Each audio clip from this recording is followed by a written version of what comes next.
In 1939, a fragile world which had just begun to climb out of the depths of global economic depression and ended the first truly global war in recorded history only 25 years earlier, peered downward into an abyss blacker than any it had ever glimpsed before. A doomed peace that began in Versailles eventually exposed its frayed edges in the 1930s. Germany, Italy, and Japan would soon plunge the world into a new conflict that would dwarf the so-called Great War of 1914. Italy invaded Ethiopia in 1935. Germany and Italy formed the Rome-Berlin Axis the next year. The Spanish Civil War then erupted, with Hitler and Mussolini providing support to the Spanish fascists led by Francisco Franco. Japan invaded China the year after that, in 1937, and all the while, Germany was concocting the most virulent strain of militaristic racial supremacy ever inflicted on society, in a bid to exact its grand revenge against Europe and the entire world. As German forces massed on the Polish border, the last decrepit shreds of peace fell into the swirling darkness that churned beneath. It was impossible to know the magnitude of the chaos that would ensue in the coming 6 years, but in time, the whole world would come to know that history would be divided into before this war and after.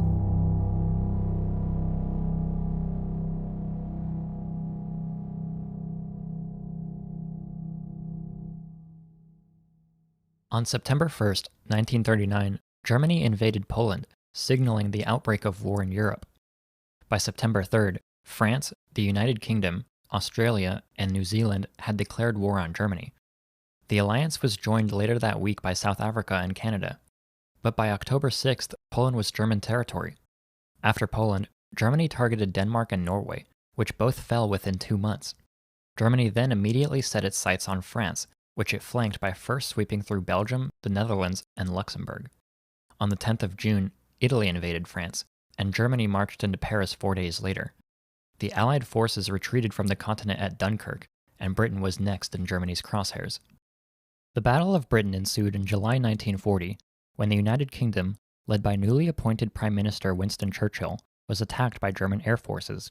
The German Luftwaffe was first ordered to target shipping convoys and coastal ports in order to disrupt the British economy and military armament. On August 1st, the Luftwaffe was tasked with defeating the British Royal Air Force in order to achieve aerial supremacy over the island and prepare a ground invasion. RAF airfields and infrastructure were attacked to slow the production of British fighter planes. The RAF retaliated in late August, striking residential areas of Berlin. Following the RAF attack, Hitler ordered the Luftwaffe to target British cities in reprisal. On September 7th, a massive German attack involving nearly 400 bombers and more than 600 fighters targeted British towns, cities, and industrial centers. London was bombed for 56 days and nights straight. The Blitz, as it became known, was a period of ceaseless nighttime bombing raids, which lasted until May 1941. Germany eventually failed to achieve aerial supremacy over Britain in one of their first major defeats of World War II, but still killed over 40,000 British civilians. It was in these conditions that the London School of Economics, where Hayek had resided since 1931, evacuated London. For the academic year of 1939 to 1940, the LSE moved to Peterhouse College in Cambridge, and then remained there throughout the war. Hayek's family initially moved in with the family of Lionel Robbins, while Keynes himself secured a room for Hayek at King's College. Robbins and many other LSE faculty members went into government service during the war. Hayek also attempted to serve in the government, but was denied. Later, Hayek moved his family to Cambridge, where they lived in a semi-converted barn for the rest of the war. But despite the somewhat uncomfortable conditions for Hayek and his family, the dormancy of the fledgling neoliberal movement born at the Colloque Walter Lippmann, and the horrific scale of conflict across the world, these war years would prove to be mostly kind to Hayek. In contrast with a world that seemed bent on destruction, Cambridge was a place that actually thrived during the war years, and the same is true of Hayek's intellectual and professional development. As a consequence of his colleagues leaving for government service, Hayek became the acting editor of the LSE journal Economica, the same journal in which he did battle with Keynes. Hayek continued giving lectures in advanced economic theory at Cambridge as he would have in London, even though the intellectual climate there, where Marx was required reading, frustrated him. Most importantly, he took on several ambitious projects rooted in political philosophy during these years that would greatly increase his global stature by 1945, and it was also during these years that Hayek and Keynes actually became closer in person, despite remaining ideological rivals. Hayek, an Austrian who had been naturalized as a British subject in 1938, found himself thoroughly at home in Cambridge, and placed all his sympathies with the English as he worked to the distant sound of falling bombs. But though Hayek might have found physical safety at Cambridge, intellectually he was isolated. With all of his LSE colleagues gone into government service, he was left alone to find another way to protect liberal capitalism from spreading collectivism, which he feared was beginning to dominate the intellectual climate of British politics and academia. Acceptance of government intervention in the economy was on the rise. The misery of the Great Depression had birthed powerful new arguments against unmonitored capitalism and in favor of economic planning. The British Labour Party had officially endorsed socialism in its platform earlier in the 1930s. Keynes's general theory had just begun to tear through the mainstream of political and economic thought. William Beveridge's famous report, Social Insurance and Allied Services, would ignite the public support for a welfare state in the next 3 years. A large number of famous natural scientists in Britain, such as J.D. Bernal, J.B.S. Haldane, and Lancelot Hogben, outwardly supported communism. The founders of the Fabian Society, Beatrice and Sidney Webb, along with many other prominent leftist academics, such as William Beveridge, Harold Laski, and Karl Mannheim, were now making a host of radical new claims that put liberal capitalism under scrutiny, such as that fascism was a natural outgrowth of a capitalist society in decay, that scientific progress would be stifled as long as capitalism persisted, and that planning was necessary to avoid totalitarianism of the left and right. Hayek's response to these conditions was to continue the departure from technical economic theory that he had started with Economics and Knowledge in 1936. In 1939, Hayek published an important pamphlet entitled Freedom and the Economic System, which primarily responded to the argument that fascism was an outgrowth of capitalism. According to Hayek, this pamphlet was originally born from a memorandum Hayek addressed directly to Beveridge and planted the early seeds of Hayek's most famous book in his entire career, The Road to Serfdom. Hayek explained, "A very special situation arose in England, that people were seriously believing that National Socialism was a capitalist reaction against socialism. The main exponent whom I came across was Lord Beveridge, so I wrote a memorandum for Beveridge on this subject, then turned it into a journal article, and then used my time during the war to write out what was really a sort of advanced popular version of what I had imagined would be the great book on the abuse and decline of reason. It was adjusted to the moment and wholly aimed at the British socialist intelligentsia, who all seemed to have this idea that National Socialism was not just socialism, just something contemptible. In the midst of fascist oppression sweeping over the world, leftist commentators such as Beveridge began questioning if fascism was permitted to spread by capitalist parties in order to shut out the influence of socialism and Marxism, which threatened much of the capitalist system, if not the whole thing. The argument followed that because private ownership of the means of production was still preserved under fascist regimes, entrenched wealthy interests still viewed fascism as preferable to socialism, making them complicit in the violence of fascist regimes in defense of capitalism. The iniquity permitted by capitalist societies also caused the masses to become susceptible to reactionary ideologies, further igniting the spread of fascism. Hayek considered this argument to be one of the most dangerous lines of reasoning against capitalism, and so he argued in Freedom and the Economic System that both socialism and fascism have common roots in economic planning, and in elevating the power of the state over that of the individual. Hayek wrote, "The main point is very simple. It is that comprehensive economic planning, which is regarded as necessary to organize economic activity on more rational and efficient lines, presupposes a much more complete agreement on the relative importance of different social ends than actually exists, and that in consequence, in order to plan, the planning authority must impose upon the people the detailed code of values that is lacking." Put in another way, Hayek's point was that any attempts to plan the economy in service to goals such as greater efficiency or social justice might lead to the opposite of those intended consequences, because the planner would naturally have to decide which goods and services to create and therefore which desires to satisfy, implicitly making a claim about which desires ought to be valued higher. And in order for the planner to avoid elevating one group's values at the expense of another's, they would naturally require more and more power to dictate economic outcomes, leading to total control over the political process itself. In Hayek's view, only a competitive market system could permit the entire diversity of values to find expression while preserving freedom. The pamphlet also confronted the idea that scientific progress was being constrained by capitalism, and in doing so, Hayek hinted at what would become his next major endeavor in political philosophy.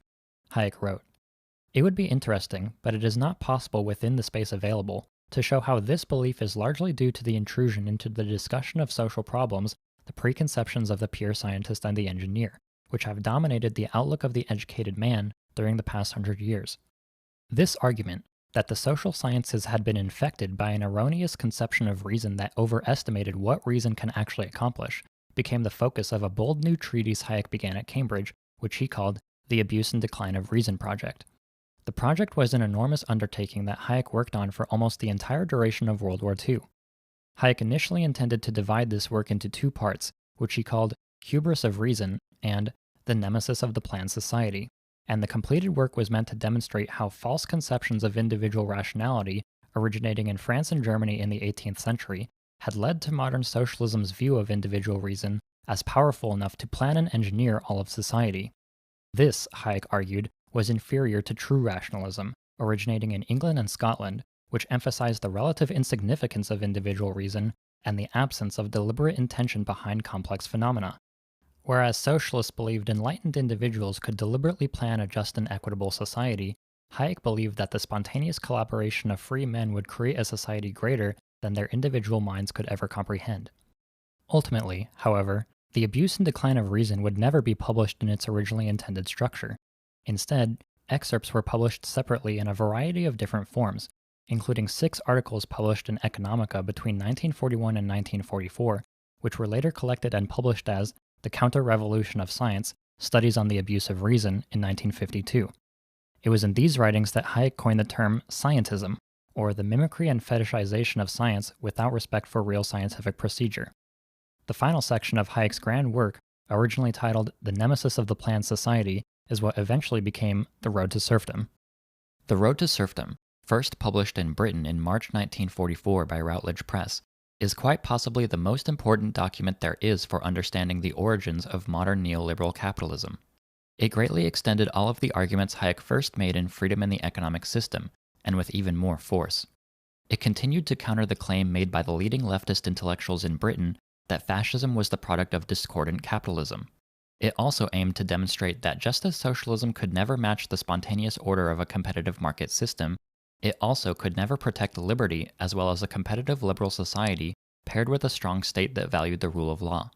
But most importantly, the road to serfdom was imbued with the urgency of a warning that if any degree of socialism, which Hayek considered synonymous with complete economic planning, was permitted, all the greatest hallmarks of Western civilization would disappear, and even historically free countries like the United States and the United Kingdom would begin to resemble Nazi Germany.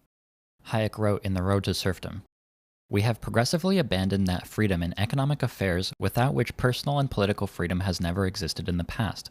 Although we had been warned by some of the greatest political thinkers of the 19th century, by Tocqueville and Lord Acton, that socialism means slavery, we have steadily moved in the direction of socialism. We are rapidly abandoning not merely the views of Cobden and Bright, of Adam Smith and Hume, or even of Locke and Milton, but one of the salient characteristics of Western civilization as it has grown from the foundations laid by Christianity and the Greeks and Romans.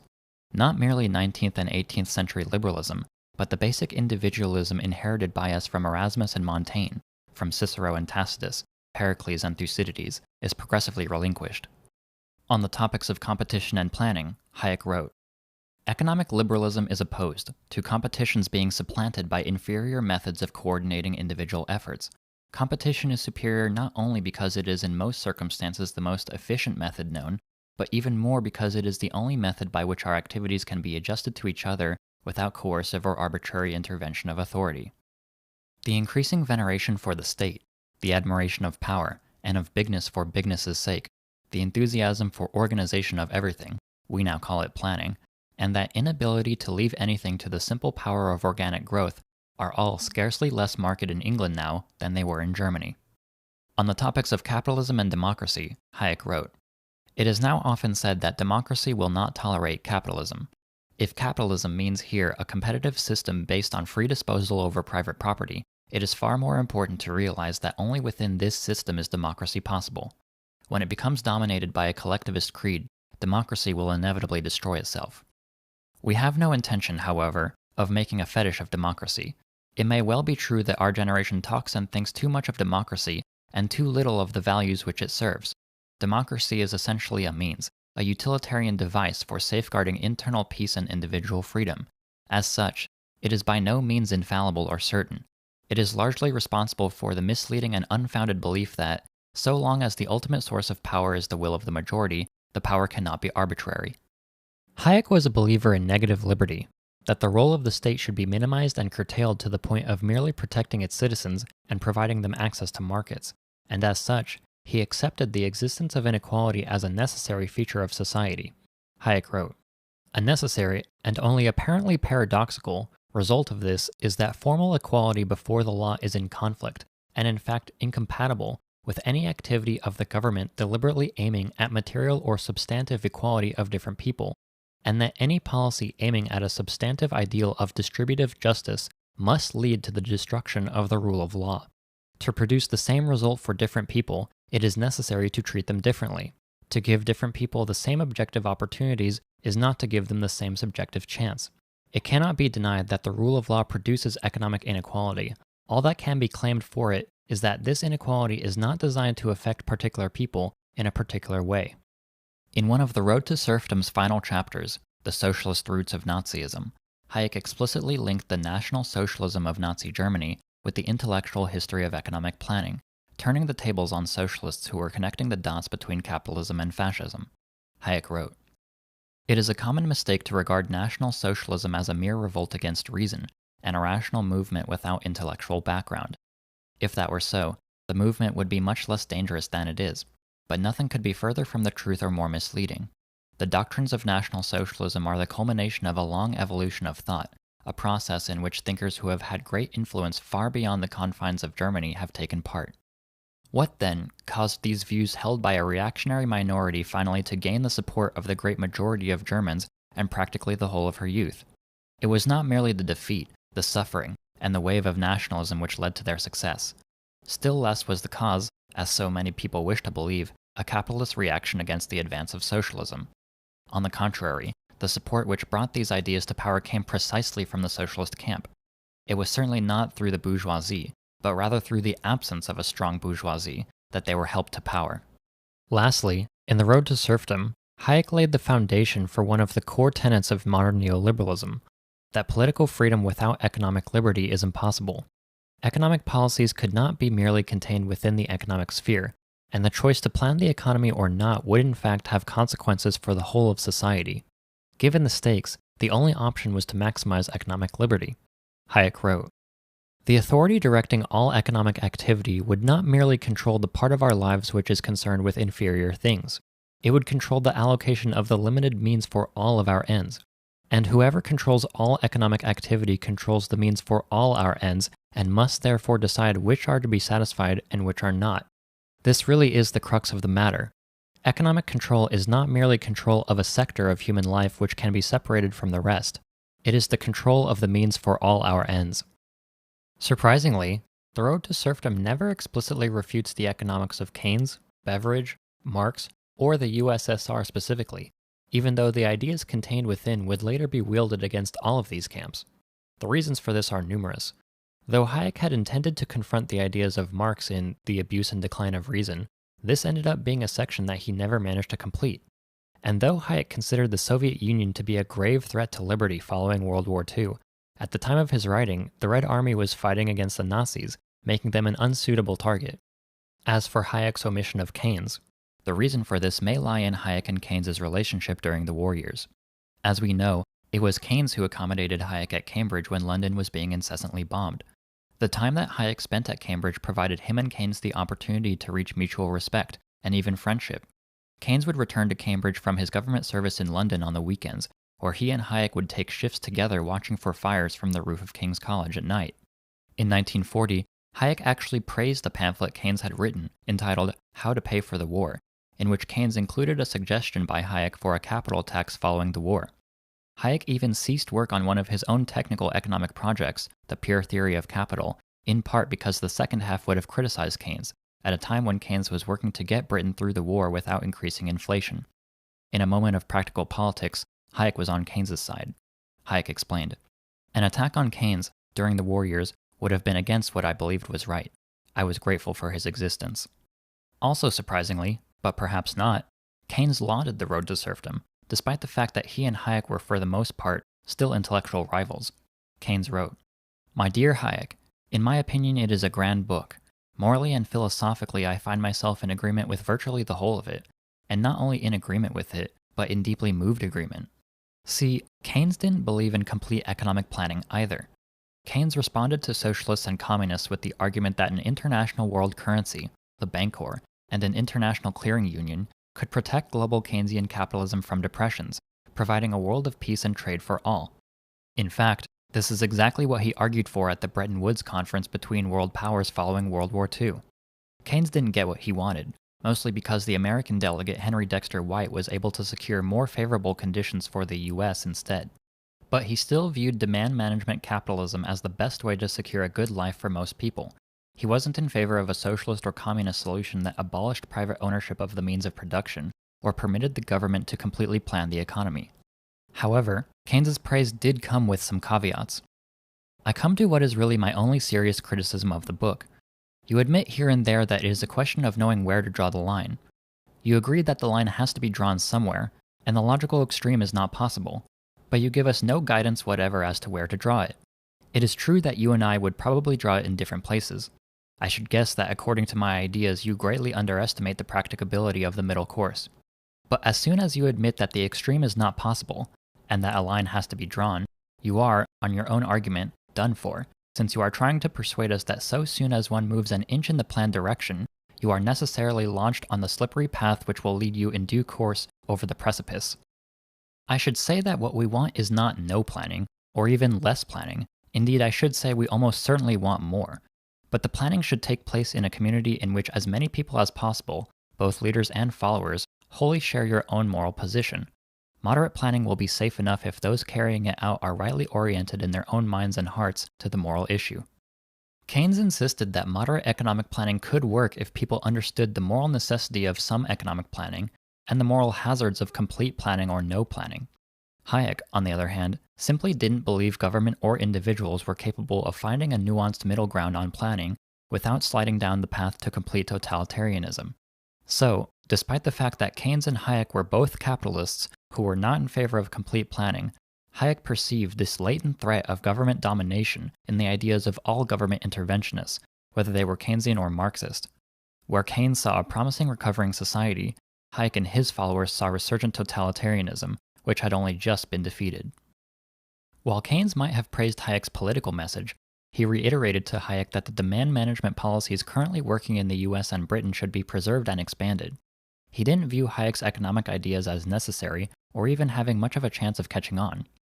What we need, therefore, is not a change in our economic programs, which would only lead in practice to disillusion with the results of your philosophy, but perhaps even the contrary, namely an enlargement of them. Your greatest danger ahead is the probable practical failure of the application of your philosophy in the United States. Keynes was right about his first point. Keynesianism was working, and it did create enormous growth in employment in the United States after the government had committed to war spending. He was also correct that going back to a deregulated economy would likely increase the probability of instability or totalitarianism, exactly what Hayek was claiming to prevent. But on his second point, Keynes was very, very wrong. The road to serfdom sold out, making a powerful impact on the thinking of many British and American economists, politicians, businessmen, and thought leaders for decades. The book literally went out of print due to intense paper rationing during the war years, leading to Hayek's nickname, that unobtainable book. The book's American debut in September 1944 through University of Chicago Press was even more explosive than the British release. Public exposure to the book was increased yet again when Reader's Digest included a condensed version of the book for millions of American subscribers in 1945. The book has even received treatment as a comic and a graphic novel, and its popularity has not waned even to the present day. Hayek went on a promotional book tour in the US after publication, where he was greeted like a celebrity. He made important connections in America during this time that would bear fruit later. The road to serfdom made Hayek into a global figure, and symbolized for those around the world still allied to liberal capitalism a brave dissent against a monolithic academic consensus on the necessity of economic planning and a rallying cry for all opponents of collectivism to join forces. Following Hayek's American book tour in the summer of 1945, Hayek published a more obscure but no less significant work than The Road to Serfdom. It was the follow-up to his groundbreaking work in Economics and Knowledge of 1936, which was entitled The Use of Knowledge in Society. Though it was more appreciated by academics than the general public when compared to The Road to Serfdom, it was arguably just as critical for his two-pronged critique of socialism. If The Road to Serfdom was meant to demonstrate socialism's incompatibility with liberty, the use of knowledge in society was meant to further cement its inferior economic efficiency. To reiterate, in Economics and Knowledge, Hayek made the argument that the knowledge required to organize an economy was dispersed, fragmented, and located in the minds of many individuals, and that no governmental authority could ever command this entire body of knowledge from a central point, which was the entire approach of socialist planning. The use of knowledge in society carried this point even further, by specifically identifying the price system as the mechanism that a competitive market society uses to spread accurate information.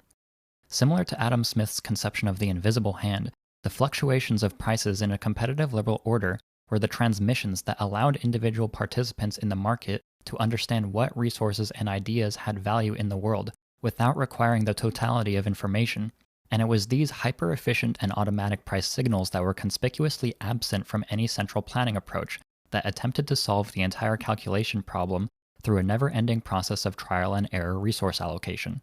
Hayek wrote, "We must look at the price system as a mechanism for communicating information if we want to understand its real function. The most significant fact about this system is the economy of knowledge with which it operates, or how little the individual participants need to know in order to be able to take the right action. Only the most essential information is passed on, and passed on only to those concerned.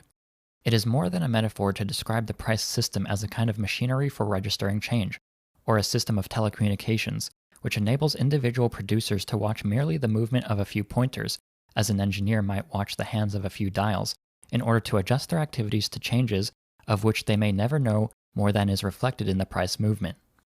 If we can agree that the economic problem of society is mainly one of rapid adaptation to changes in the particular circumstances of time and place, it would seem to follow that the ultimate decisions must be left to the people who are familiar with these circumstances, who know directly of the relevant changes and of the resources immediately available to meet them. We cannot expect that this problem will be solved by first communicating all this knowledge to a central board which, after integrating all knowledge, issues its orders. We must solve it by some form of decentralization." It's easy to see how Hayek's worldview on economics, politics, and philosophy took on a powerful and elegant form during the Second World War. Hayek's philosophical approach to economics was from the fundamental position that man's reasoning capabilities were limited. The impulse to plan and coordinate the economy in service to greater justice was lofty but hubristic, because this impulse flew in the face of the reality that institutions like the economy were spontaneous orders that no single mind could comprehend. Attempts to control and command these spontaneous orders would not just lead to inferior economic performance, but the disappearance of political freedom altogether.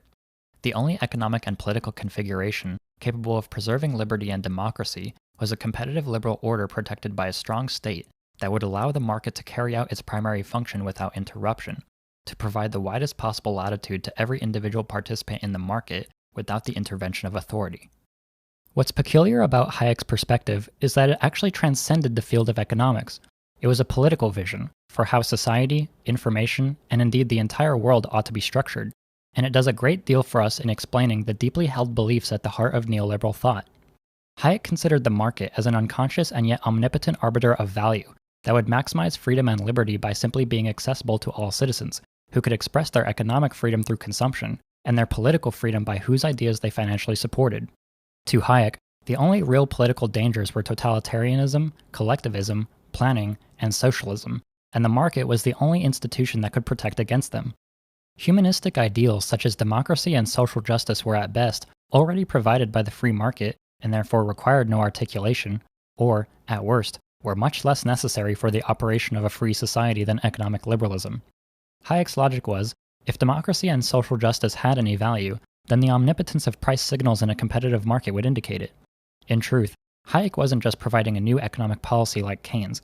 He was creating a new epistemology that proclaimed markets were a way of knowing, an observable force like gravity, a natural process like an ecosystem that converted subjective values, opinions, and realities into objective facts, through prices.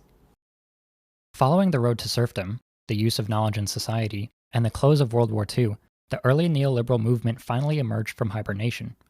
There were about 5 or 6 disparate groups of economists, historians, philosophers, and entrepreneurs, who now began to coalesce around the goals of defending individualism and economic liberalism from all variations of collectivism or government interventionism, whether they were capitalist or socialist. There were the British economists at the London School of Economics in Manchester, including Lionel Robbins, Arnold Plant, Karl Popper, Ronald Coase, John Jukes, Stanley Denison, and Michael Polanyi, the brother of Karl Polanyi. There were the Austrian economists who had been exiled to the US by the Nazis, including Ludwig von Mises, Gottfried Haberler, and Fritz Machlup. There were the French philosophers who sprouted out of the colloque Walter Lippmann, including Louis Rougier, Raymond Aron, and Jacques Rueff. Back in Germany, there was a holdout of liberal academics whose association with the journal Ordo led to their nickname the Ordo Liberals. These Ordo Liberals included Walter Eucken, Franz Bohm, Alexander Rostow, and Wilhelm Röpke. Then there was the University of Chicago Economics Department, which incubated multiple generations of neoliberal economists.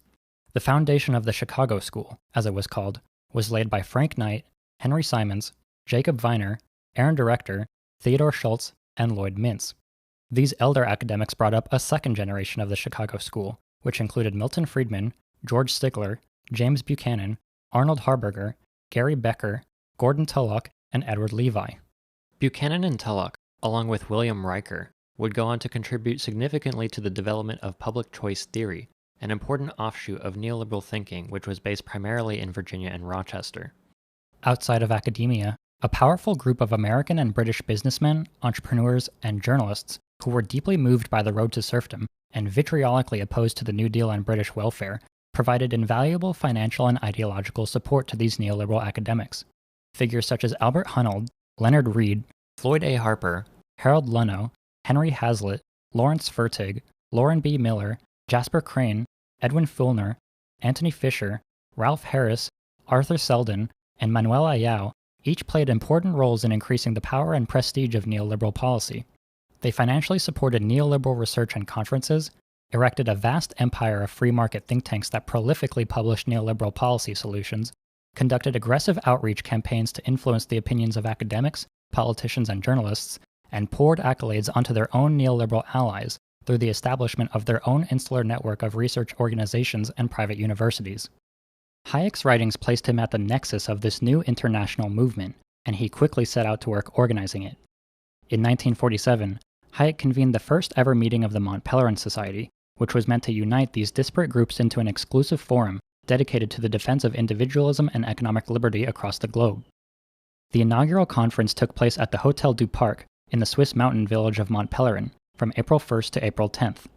Funding for the conference was secured from Dr. Albert Hunold of Switzerland and Harold Luno of the United States, two of the Mont Pelerin Society's earliest allies among business conservatives. 39 participants from 10 countries made it to the meeting, including a young Milton Friedman, who had traveled to Europe for the very first time to attend, and several that had been present back at the colloque Walter Lippmann of 1938.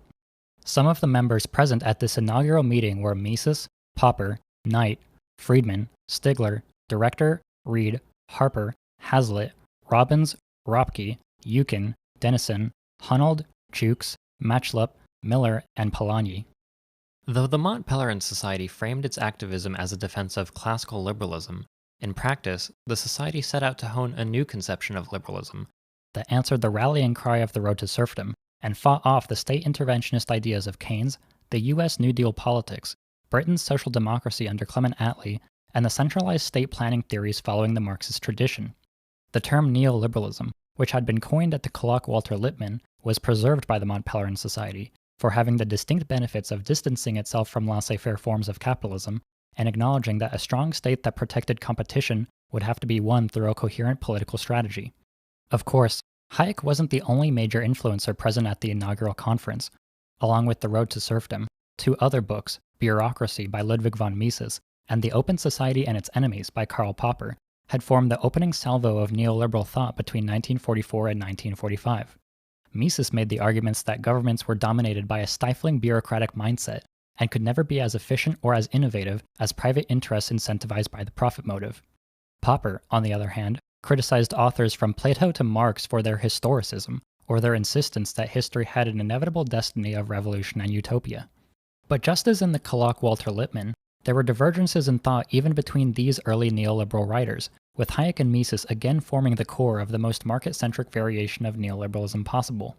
While Hayek and Mises were in firm agreement about the superiority of free markets and the dangers of socialism, Popper was more skeptical of free markets and open to creating a unified front with socialists under what he called a larger humanitarian camp. These leftish views were not tolerated in the Mont Pelerin Society for long.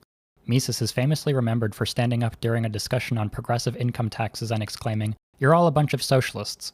Popper was among the very first neoliberals in history, but after the Open Society, his influence soon waned compared to Hayek and Mises.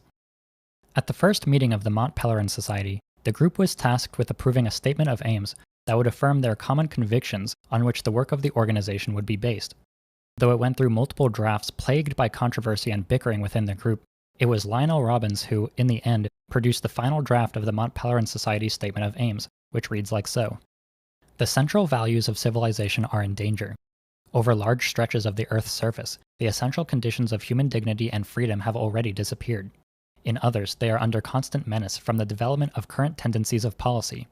The position of the individual and the voluntary group are progressively undermined by extensions of arbitrary power. Even that most precious possession of Western man, freedom of thought and expression, is threatened by the spread of creeds which, claiming the privilege of tolerance when in the position of a minority, seek only to establish a position of power in which they can suppress and obliterate all views but their own. The group holds that these developments have been fostered by the growth of a view of history which denies all absolute moral standards, and by the growth of theories which question the desirability of the rule of law. It holds further that they have been fostered by a decline of belief in private property and the competitive market, for without the diffused power and initiative associated with these institutions, it is difficult to imagine a society in which freedom may be effectively preserved. The group does not aspire to conduct propaganda. It seeks to establish no meticulous and hampering orthodoxy. It aligns itself with no particular party.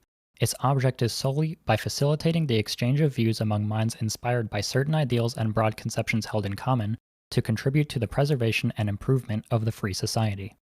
The first conference proved a success, and the Mont Pelerin Society was formally registered as a non-profit corporation in November 1947. With the formation of the Mont Pelerin Society, Hayek became the intellectual center of a global network of individuals dedicated to creating neoliberal reforms everywhere. The Society agreed to meet again in 2 years, and the Mont Pelerin Society still meets to this day. 2 years later, in 1949, Hayek further galvanized his new movement with another deeply prescient article, titled The Intellectuals on Socialism, in which he argued that the prevalence of both Keynesian and Marxist thought was thanks to the dedication of collectivist intellectuals, such as the New Dealers in America and the Fabian Society in Britain, to create an impenetrable consensus among the intellectual and political classes around the need to plan the economy. Hayek admired the power that they had consolidated in service to their ideas, and proposed to his neoliberal colleagues that they could do the same, if only they took a decades-long approach of slowly accumulating an avalanche of neoliberal research and activity that would one day create the same impenetrable intellectual consensus that the interventionists enjoyed in the 1930s and 40s. Hayek wrote on the need to fight the battle of ideas against socialism by learning from the strengths of the socialists themselves, specifically their tendency to advocate for an ambitious or even utopian vision of society that the public found persuasive and inspiring, regardless of how politically possible or impossible it seemed at the moment. So long as the people who over longer periods determine public opinion continue to be attracted by the ideals of socialism, the trend will continue. If we are to avoid such a development, we must be able to offer a new liberal program which appeals to the imagination. We must make the building of a free society once more an intellectual adventure, a deed of courage. What we lack is a liberal utopia, a program which seems neither a mere defense of things as they are, nor a diluted kind of socialism, but a truly liberal radicalism which does not spare the susceptibilities of the mighty, including the trade unions, which is not too severely practical, and which does not confine itself to what appears today as politically possible. We need intellectual leaders who are willing to work for an ideal, however small may be the prospects of its early realization. They must be men who are willing to stick to principles and to fight for their full realization, however remote. Crucially, Hayek placed supreme importance on the opinions of respected intellectuals, academics, and professionals in the fight to change the political consensus using their prestige. Hayek wrote, "It is no exaggeration to say that, once the more active part of the intellectuals has been converted to a set of beliefs, the process by which these become generally accepted is almost automatic and irresistible. These intellectuals are the organs which modern society has developed for spreading knowledge and ideas, and it is their convictions and opinions which operate as the sieve through which all new conceptions must pass before they can reach the masses." Hayek's message to his colleagues was that the socialists had succeeded in creating a politics that was attractive to public intellectuals, and that these public intellectuals were the disseminators of political ideas in the world. Only through a bold politics that didn't shy away from moving the status quo through persistent effort would their movement succeed over socialism. Hayek wrote, "The main lesson which the true liberal must learn from the success of the socialists is that it was their courage to be utopian which gained them the support of the intellectuals and therefore an influence on public opinion, which is daily making possible what only recently seemed utterly remote. Those who have concerned themselves exclusively with what seemed practicable in the existing state of opinion have constantly found that even this had rapidly become politically impossible, as the result of changes in a public opinion which they have done nothing to guide. But if we can regain that belief in the power of ideas, which was the mark of liberalism at its best, the battle is not lost. The intellectual revival of liberalism is already underway in many parts of the world. Will it be in time?" For Hayek, seizing the mantle of prestige in academia and all other arenas of professional expertise was the key to injecting neoliberalism into the mainstream. From its inception, neoliberal economics was portrayed as a scientific and empirical field, rather than the product of political ideology. The effort to capture the rigor of fields such as physics or biology, to make neoliberal capitalism into unquestionable common sense, was largely successful thanks to the hard work of the Mont Pelerin Society and its network of academics and entrepreneurs who built the neoliberal consensus on both sides of the Atlantic. At the close of the 1940s, global civilization was sitting on one of the most profound inflection points in all of human history. World War II had concluded, and the unspeakable atrocities of death camps and nuclear annihilation had been revealed to all. The Bretton Woods negotiations had concluded, providing a new global economic system based primarily on the ideas of Keynes. Franklin Delano Roosevelt died partway through an unprecedented fourth term as President of the United States, and was succeeded by Harry S. Truman in 1945.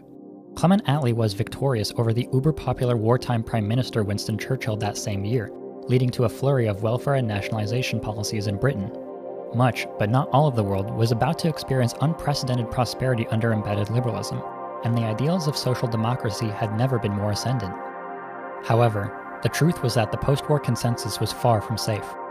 Keynes himself had died in 1946, and therefore could not guide his followers in their implementation of his ideas or defend against critiques that would later emerge. The onset of America's Cold War with the Soviet Union would create a political climate hostile to all left politics, especially the idea of economic planning, at a time when social democratic movements around the world had just won crucial concessions from capital. Proxy wars between these greater world powers would prove that the argument over economic planning was far from over. It was within this tension, between the magnificent gains of social democracy and the hostile road laid before it, that Hayek and the Mont Pelerin Society were poised to begin dissolving the ground beneath all opponents of neoliberalism. In 1950, Hayek left Britain and moved to America, taking up a professorship at the University of Chicago. It was here, in Chicago, that neoliberalism would enter the next stage of its evolution in its fight against government intervention across the globe, with dire implications for the modern world.